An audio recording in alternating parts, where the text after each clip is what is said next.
Welcome to NASA Launchpad. I'm your host, Vince Whitfield. Have you ever heard of biofeedback? Know what it is? You probably get the feedback part. Feedback is a return of information about the result of a process or activity. It's like when you write a paper for class and you turn it in and the teacher lets you know what's right and wrong with it. That's feedback. And you probably also know that bio is talking about life or life processes. So, biofeedback uses physical signals from our bodies to let us know about our body's processes. It can be used to help to learn to gain control of these processes, to do things like increase relaxation, relieve pain, concentrate, and develop healthier and more comfortable life patterns. And biofeedback equipment can monitor signals like heart rate, muscle tension, even brainwave activity. Whoa, monitoring your brainwaves? Sounds kind of creepy, right? Don't worry, it can't tell what you're thinking, just that there's activity going on in your brain.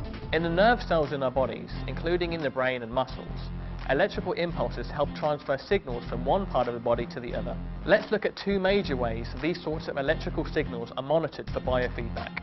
We're talking about EEG and EMG. An EEG is an electroencephalograph, which monitors the electrical activity of your brainwaves. And an EMG is an electromyograph, which measures electrical activity in your muscles.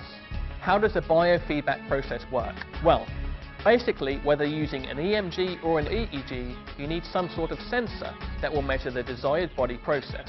Then, when fluctuations in the signals are noticed by the biofeedback machine, the machine lets the subject know in real time. In a lot of instances, this is done by an audible tone, which changes its pitch or frequency. But this feedback could also come in many different forms. Very simply, biofeedback uses physical signals from our bodies to let us know how our body is working. Still kind of abstract, right? Well, let's look at an example, and where better to look than NASA.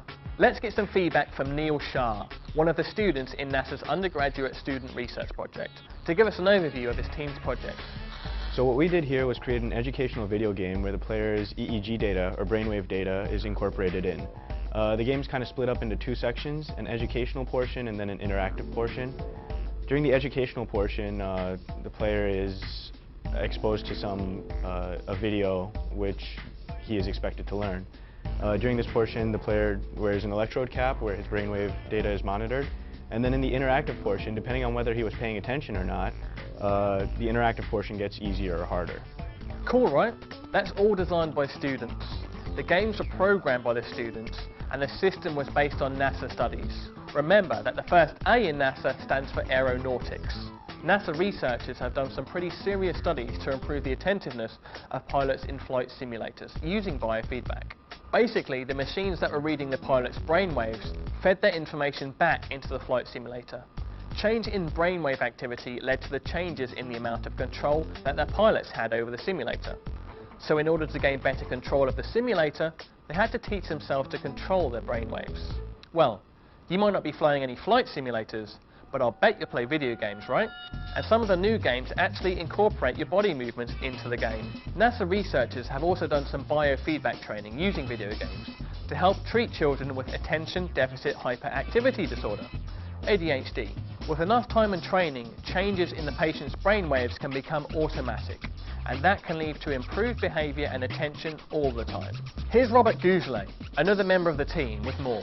In essence, an individual could alter the way their brain works.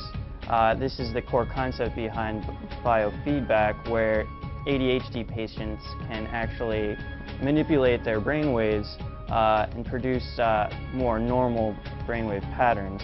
Although in our game we try to stray from the biofeedback paradigm, and really all we're asking the user to do is to pay more attention to the instructional content. Pay more attention. You've probably heard that from your teachers a lot, right? And depending on the teacher, it might be hard to do. But imagine if you were given the opportunity to use a system like this, where you got to play games in an educational environment. You'd probably pay more attention, right? So, it seems like these students are on the right track. Professional athletes spend a lot of time practicing their technique to the point that they develop what's called muscle memory. Basically, through repetition of a motion or action, they no longer have to think about the motion or action, and merely have to react and perform appropriately. NASA researchers have even brought biofeedback into the world of golf. A combination of an off-the-shelf putting practice system and biofeedback technology can help an athlete improve their putting. The feedback here is obvious. If the athlete is too tense or has the wrong brainwave activity, the hole will shrink. The green will move and the laser guide will swing rapidly. But when the athlete relaxes, all that settles down and it's easier to make the putt. The goal is for the athlete to learn the muscle memory of relaxation and the proper brain waves. That way, when they get out on the real green, they're able to control their stress levels and sink those big putts. So, that's just one more application of biofeedback. Where else do you think biofeedback could be beneficial? Well, that's it for now. I'm Vince Whitfield, and we'll catch you next time on NASA Launchpad.